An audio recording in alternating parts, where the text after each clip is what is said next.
Olá pessoal, estamos de volta com a segunda aula, que também vai falar do tema controle da administração pública, mas que tem como foco maior discutir as classificações que a doutrina brasileira vem adotando a respeito dos mecanismos de controle da administração pública. Basicamente, nós temos 4 critérios que são geralmente, utilizados pelos principais doutrinadores do direito administrativo brasileiro para classificar os mecanismos de controle da administração pública. O primeiro critério utilizado pela doutrina é quanto à atividade desempenhada pelo órgão de controle. E esse critério leva as pessoas que analisam de forma mais apressada uma determinada situação a cometer alguns equívocos. Porque nesse caso, a gente vai classificar os mecanismos de controle não a partir da análise de quem está exercendo o órgão, o ato de controle, mas qual é a natureza da atividade que esse órgão de controle está exercendo. Explico melhor. Imaginemos o caso de um tribunal de justiça que, no âmbito interno, realiza uma licitação para a compra de computadores para as comarcas. E, durante a licitação, o Tribunal de Justiça percebe que há alguma ilegalidade e resolve anular essa licitação. Então, a partir de uma análise mais apressada, alguém poderia dizer que se trata de um controle judicial, pois exercido pelo Poder Judiciário, o que é um grande equívoco, porque estamos aí diante de um controle administrativo, porque a atividade do órgão controlador aí é uma atividade administrativa e não judicial. Diferentemente, se alguém tivesse ingressado em juízo com uma ação judicial e questionado ao Poder Judiciário a validade de uma licitação. Aí, nesse caso, evidentemente, que o controle seria judicial. Então, a partir desse primeiro critério, o controle a ser exercido em relação à atividade administrativa pode ser administrativo, judicial, legislativo, social ou a partir de outros controles. O controle administrativo é aquele que se exerce, então, a partir da atividade administrativa que existe em todos os poderes do Estado. A atividade administrativa estatal não é um privilégio do Poder Executivo. Os órgãos da administração pública se espalham em todos os poderes. Por exemplo, o Poder Judiciário tem uma procuradoria, o Poder Judiciário tem uma corregedoria, tem uma controladoria, tudo no âmbito interno. Então, esses órgãos exercem atividades administrativas. O controle legislativo, ele é um dos papéis que o Poder Legislativo exerce, Além de criar leis, o Poder Legislativo fiscaliza a atividade da administração pública, e isso ocorre a partir das mais diversas atuações do Congresso Nacional, em conjunto, as duas casas, ou cada uma delas, a Câmara e o Senado, atuando a partir das competências que a Constituição lhe concede.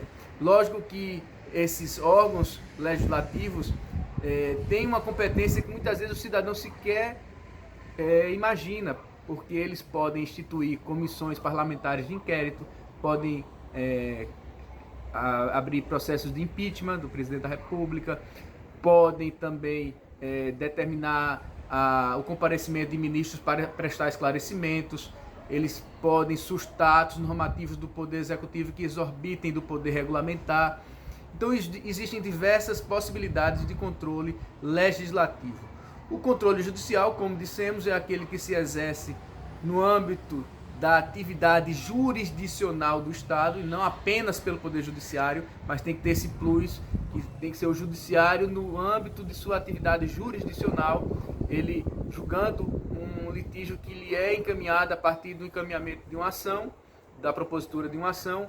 E esse controle judicial tem, nos últimos tempos, avançado consideravelmente.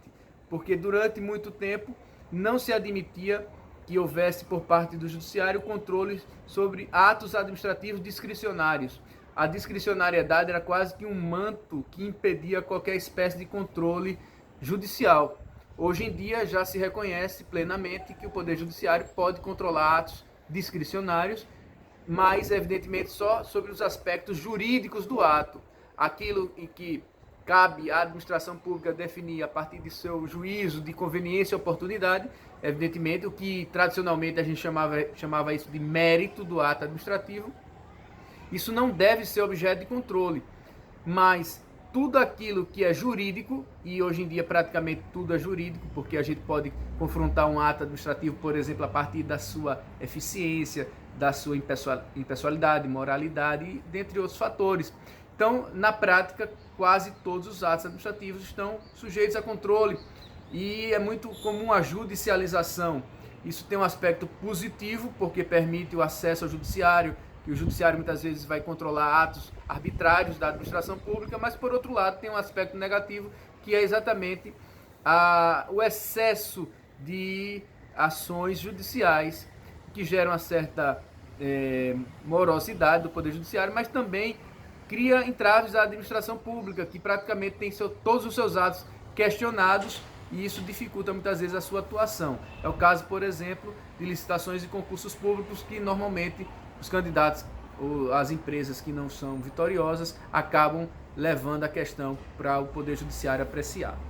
Controle exercido pela sociedade, é o chamado controle social, exercido pelo cidadão, seja no âmbito individual, a partir da atuação em ações populares, exercendo seu direito de representação, impugnando editais de licitação ilegais, fazendo denúncias aos tribunais de contas, mas também a sociedade pode agir de forma coletiva a partir de associações, de sindicatos, partidos políticos, e cada vez mais a gente percebe a participação popular no controle da administração pública.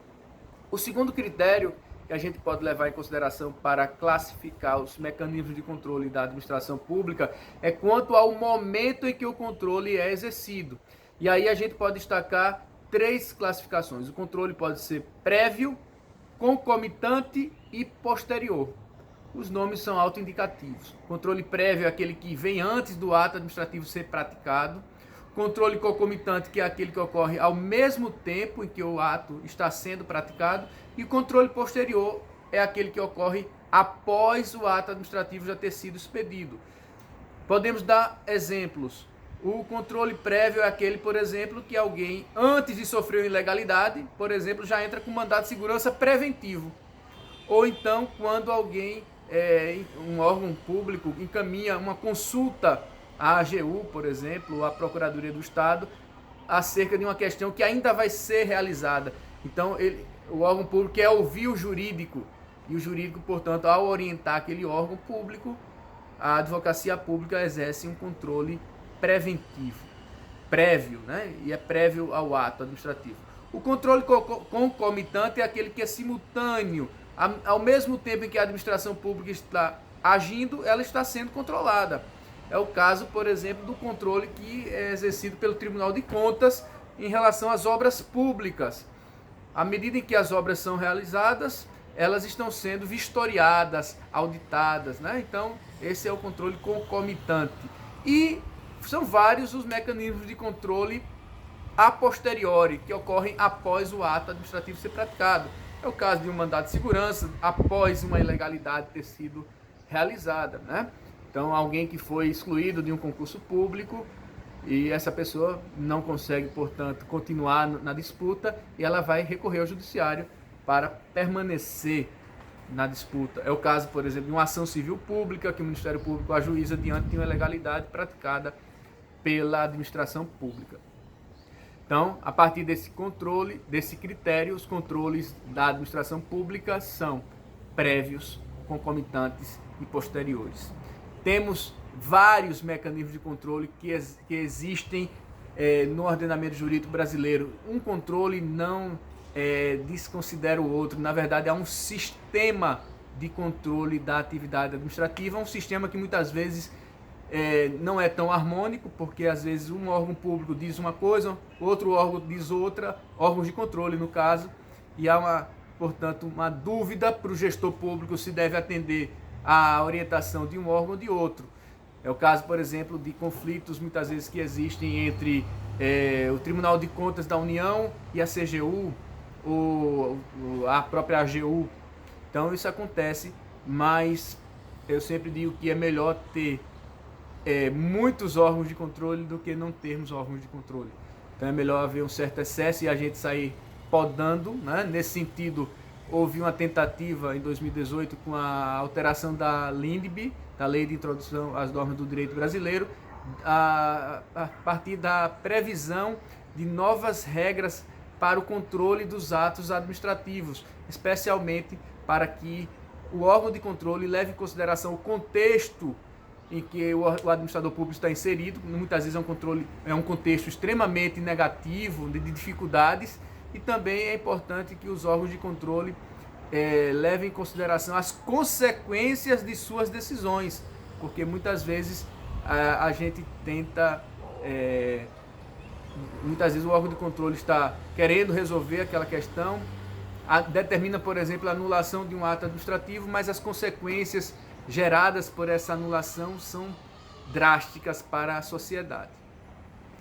Um terceiro critério que a doutrina utiliza para classificar os mecanismos de controle é quanto à origem do controle. E aí temos o clássico critério de dividir os mecanismos de controle em controle interno e controle externo.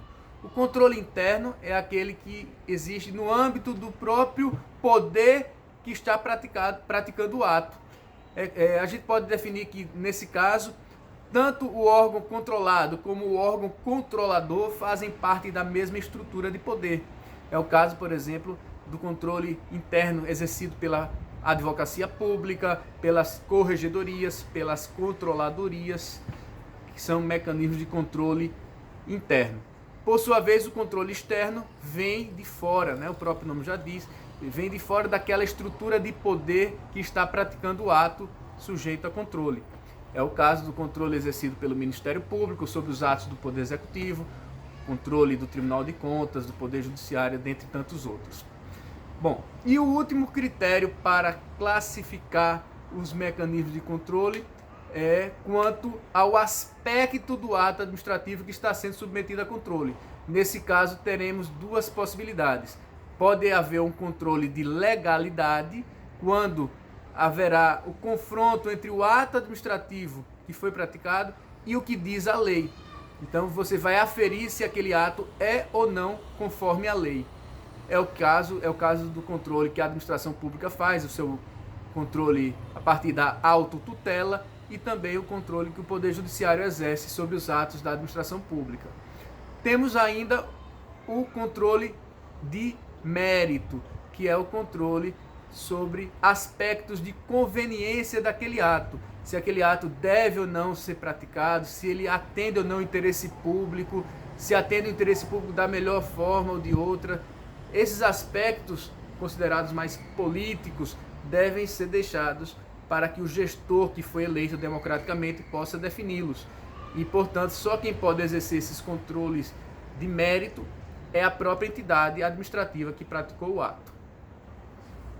Muito obrigado, até a próxima.